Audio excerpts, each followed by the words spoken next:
మర్యాదలు ఏర్పడ్డాయి. కానీ పార్టీలో ఎన్ని కష్టాలకు వచ్చి అధికారంలో ఇప్పుడు తిరిగి అధికారంలో ఒక కష్టకాలంలో పడింది. మధ్యలో ఎన్నో కష్టాలు పార్టీని వెంటాడాయి. జగనన్న పాదయాత్ర, కేసులు, జైలు, ఆయన జీవిత కష్టాలను చూసి ఆయనకు సహాయపడాలనుకున్నాను. వీర విధేయత అధికం అవడంతోనే ప్రత్యర్థుల నుంచి నా ఫిల్తీ లాంగ్వేజ్తో తెగబడుతున్నాను అనుకున్నాను. కానీ పార్టీకి అది పెద్ద డ్యామేజ్ చేస్తుందని నేను అనుకోలేదు అని చెప్పి ఆయన లేఖ రాసిన పరిస్థితి. నేను పార్టీ కార్యక్రమాలకు దూరంగా ఉండాలనుకుంటున్నాను. పార్టీకి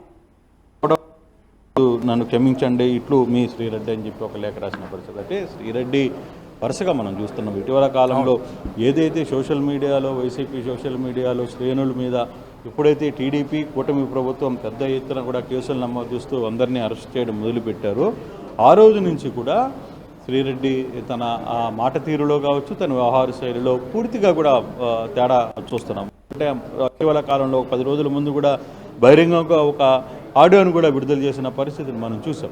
ఇప్పుడు సడన్గా లేఖలు రాస్తుంది.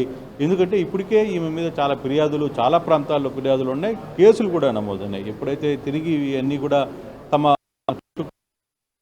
పరిస్థితి ఉన్న నేపథ్యంలోనే ఆమె ఈ డౌన్ లాంగ్వేజ్తో అలాగే టోన్ అంతా కూడా తగ్గించుకొని మరీ రిక్వెస్ట్ మూడ్లోకి వెళ్ళిపోయింది అనేది చెప్తున్నారు. అయితే టీడీపీ కార్యకర్తలు మాత్రం వ్యవహారంలో శ్రీరెడ్డిని వదిలే ప్రసక్తి ఉండదు, ఎటువంటి పరిస్థితుల్లో మేమైతే కేసులు వేస్తాం, ప్రభుత్వం దీన్ని సీరియస్గా తీసుకుంటుంది అని చెప్పి చెప్తున్న పరిస్థితి. చూడాలి సచిన్, మరి శ్రీరెడ్డిని మిగతా సోషల్ మీడియా యాక్టివిటీలు ఇప్పుడు పోలీసులు ఏ విధంగా అదుపులో తీసుకుంటున్నారో ఆ విధంగా తీసుకునే ప్రయత్నం చేస్తారా, లేదు ఒక మహిళ కాబట్టి మహిళగా ఇన్నిసార్లు ఆమె రిక్వెస్ట్ చేసింది కాబట్టి ఆమెని వదిలిపెట్టే ప్రయత్నం చేస్తారా అనేది వేచి చూడాల్సిన పరిస్థితి అయితే ఉంది సచిన్.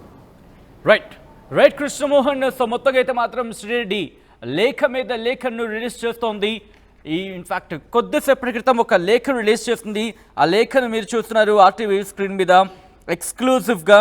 మరి ముఖ్యంగా లోకేష్ అన్న అంటూ ఒక లేఖను రిలీజ్ చేస్తే ఇప్పుడు వైసీపీ అధినేత జగన్ పేరు ప్రస్తావిస్తూ మరొక లేఖను రిలీజ్ చేస్తుంది. ఎందుకంటే మీరు చూడొచ్చు, నేను అట్లీస్ట్ వైసీపీలో సభ్యురాలను కూడా కాదు, సాక్షిలో పనిచేసేప్పటి నుంచి మీ ఇద్దరి మీద అనేక గౌరవ మర్యాదలు ఏర్పడ్డాయి. కానీ పార్టీ ఎన్నో కష్టాలకు వచ్చి అధికారంలోకి వచ్చింది, ఇప్పుడు తిరిగి కష్టకాలంలో పడింది, మధ్యలో ఎన్నో కష్టాలు పార్టీని వెంబడించాయి. ఒక్కసారి ఆ లెటర్ని ఫ్రమ్ ద బిగినింగ్ చదివే ప్రయత్నం చేద్దాం, హోల్డ్ చేసే ప్రయత్నం చేద్దాం. పీసీఆర్ ఫ్రమ్ ద బిగినింగ్ ఒకసారి వెళ్ళే ప్రయత్నం చేద్దాం.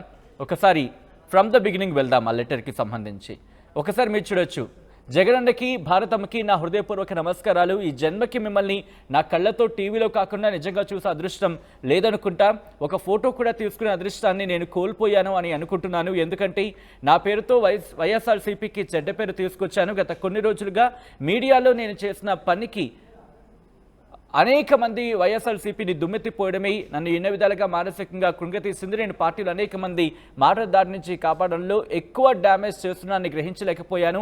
నేను అట్లీస్ట్ వైఎస్ఆర్సీపీలో సభ్యురాలను కూడా కాదు, సాక్షిలో పనిచేసేప్పటి నుంచి మీ ఇద్దరి మీద అనేక గౌరవ మర్యాదలు ఏర్పడ్డాయి. కానీ పార్టీ ఎన్నో కష్టాలకు వచ్చి అధికారంలోకి వచ్చింది, ఇప్పుడు తిరిగి కష్టకాలంలో పడింది.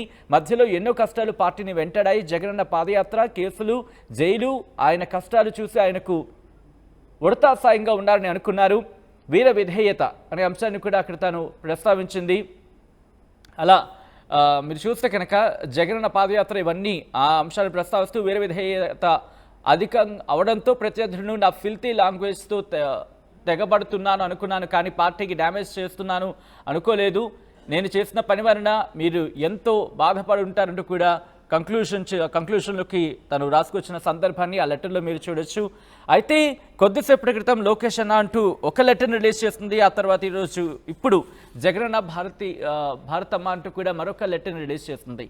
ఇలా లెటర్ను రిలీజ్ చేయడం మీరు చూడొచ్చు. లాస్ట్లో తను కంక్లూడ్ చేసే ముందు కూడా ఒక్కసారి ఆ కంక్లూషన్కి వచ్చినప్పుడు, ఎందుకంటే అక్కడ కాస్త భావోద్వేగమైన లైన్స్ కూడా మనం చూడొచ్చు. నా ఫిల్తీ లాంగ్వేజ్తో తెగబడుతున్నాను అనుకునే, పార్టీకి డ్యామేజ్ చేస్తున్నాను అనుకోలేదు, నేను చేసిన పని వల్ల మీరు ఎంత బాధపడ్డారో నేను అర్థం చేసుకుని నా పాప మీకు అంటద్దు, నేను పార్టీ కార్యకర్తకి దూరంగా ఉండాలనుకుంటున్నాను అంటూ కూడా చెప్పుకొచ్చింది. అంటే ఇక్కడి నుంచి వైసీపీకి సంబంధించి మద్దతుగా మాట్లాడదా అంటూ కూడా క్వశ్చన్ రైజ్ అవుతోంది. కొద్ది రోజుల క్రితం తను మాట్లాడిన సందర్భాన్ని కూడా మనం చూసాం. ఇటు ఎప్పుడైతే సోషల్ మీడియా అంశానికి సంబంధించి అరెస్టుల పర్వం మొదలైందో అప్పుడు తాను రియాక్ట్ అయిన సందర్భానికి సంబంధించి ఆ వీడియో క్లిప్ మనం చూసాను. నేను పార్టీ కార్యకర్తలకి దూరంగా ఉండాలనుకుంటే నా వల్ల నా పార్టీకి చెడ్డ పేరు రావడం నాకు ఇష్టం లేదు, క్షమించండి అంటూ ఇట్లు శ్రీరెడ్డి అంటూ కంక్లూడ్ చేస్తుంది.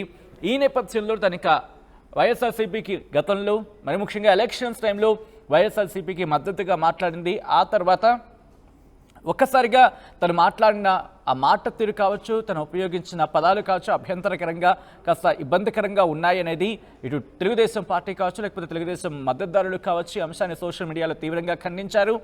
అయితే సోషల్ మీడియా అంశానికి సంబంధించి గతంలో ఎవరైతే ఇబ్బందికర అంటే అసభ్యకర పోస్టులు కావచ్చు లేకపోతే అభ్యంతరకర పోస్టులు కావచ్చు పెట్టిన వాళ్ళ మీద ఆంధ్రప్రదేశ్ ప్రభుత్వం కూటమి ప్రభుత్వం సీరియస్ యాక్షన్లోకి దిగుతోంది. ఈ నేపథ్యంలో ఎప్పుడైతే స్టార్ట్ అయిందో ఒక్కొక్కరు కూడా అలర్ట్ అయ్యారు. మరి ముఖ్యంగా ఇటు శ్రీరెడ్డికి సంబంధించి ఒకసారి ఎఫ్ఐఆర్ కాపీ మీరు చూస్తున్నారు. నిన్న ఆంధ్రప్రదేశ్లో ఇటు తూర్పుగోదావరితో పాటు విశాఖపట్నంలో తన మీద కంప్లైంట్స్ రిజిస్టర్ అవుతున్నాయి. ఎఫ్ఐఆర్ కాపీని మీరు చూస్తున్నారు. Police station Bommuru police station అంటూ మీరు చూడొచ్చు.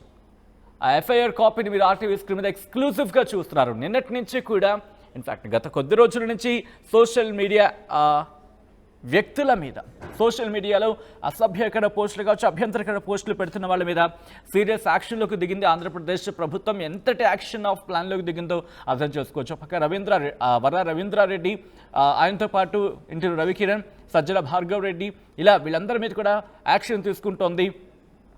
ఎప్పుడైతే ఈ యాక్షన్ స్టార్ట్ అయిందో దీనికి రియాక్షన్ స్టార్ట్ అయిందా అనే అంశానికి సంబంధించి రియాక్షన్ వచ్చేలా శ్రీరెడ్డి మాట్లాడిన సందర్భం కూడా దానికి బలం చేకూరుతుందని చెప్పుకోవాలి. ఈ నేపథ్యంలో శ్రీరెడ్డి బ్యాక్ టు బ్యాక్ ఎందుకంటే ఎఫ్ఐఆర్ కూడా రిజిస్టర్ అయింది. ఆ ఎఫ్ఐఆర్ కాపీని కూడా మీరు చూడొచ్చు. ఈ నేపథ్యంలోనే కొద్దిసేపటి క్రితం లోకేష్ అన్న అంటూ కూడా ఒక లెటర్ రిలీజ్ చేసింది. నా ఫ్యామిలీ మీద ఒట్టేసి చెప్తున్నా ఇప్పటి పరిస్థితుల నుంచి అంటూ కూడా ఒక లెటర్ని రిలీజ్ చేస్తూ ఒకసారి ఆ లెటర్ని కూడా నేను మీకు చదివించే ప్రయత్నం చేస్తాను. ఇక్కడ లోకేష్ అన్నకు విజ్ఞప్తి అంటూ, లోకేష్ అన్న నేను పుట్టింది గోదావరి అయినా పెరిగింది మొత్తం విజయవాడ పరిసర ప్రాంతాలు, అందుకే నాకు మీ కమ్యూనిటీ వాళ్ళే 95% ఫ్రెండ్స్. ఈ విషయాన్ని అనేక వీడియోస్లో కూడా చెప్పాను. వెరీ రేర్ టైమ్స్లో మైట్ బి నేను మెన్షన్ చేస్తుంటాను కానీ అవమానించలేదు. మా అమ్మ నాన్నగారు కూడా విజయవాడలోనే ఎక్కువ అనుబంధం, అలాగే మా సొంత ఇల్లు గట్రా అక్కడే. అమరావతి రావడం మా ఇంట్లో వాళ్ళని ఎంతో సంతోషపెట్టింది, ఎందుకంటే వాళ్లకున్న అరకొర సొంత ఇల్లు రేట్లు పెరిగాయని, అందుకే మా అమ్మ నాన్నలు టీడీపీకి ఓటేశారు. లోకేష్ అన్న మీరు కొన్ని విషయాల్లో ఎంత ముందుగా ఉంటారో అంతకంటే ఎక్కువ మంచితనం కూడా ఉందని ఈ నా కేసుల విషయంలో మాట్లాడమని నేను అంతకుముందు వీడియోలో మెన్షన్ చేసినట్టు సారీ చెప్పింది కూడా అంటూ కూడా మా కుటుంబ సభ్యులే అంటూ కూడా ప్రస్తావించింది. ఎస్ ఒక్కసారి సో జగన్కి సంబంధించిన రాసిన లేఖ గురించి మనం మాట్లాడుకుంటున్నాం. అట్ ద సేమ్ టైం కొద్దిసేపటి క్రితం లోకేష్కి సంబంధించి కూడా మంత్రి లోకేష్ని ఉద్దేశిస్తూ కూడా తను ఒక లెటర్ని రాసింది. బ్యాక్ టు బ్యాక్ ఈ లేఖాస్త్రాలు సంధిస్తోంది. ఎందుకు అనేది ఒకసారి కామెంట్ చేసే ప్రయత్నం చేయండి. శ్రీరెడ్డిలో రియాక్షన్ మరి ముఖ్యంగా శ్రీరెడ్డికి సంబంధించి ఏమనుకుంటున్నారు?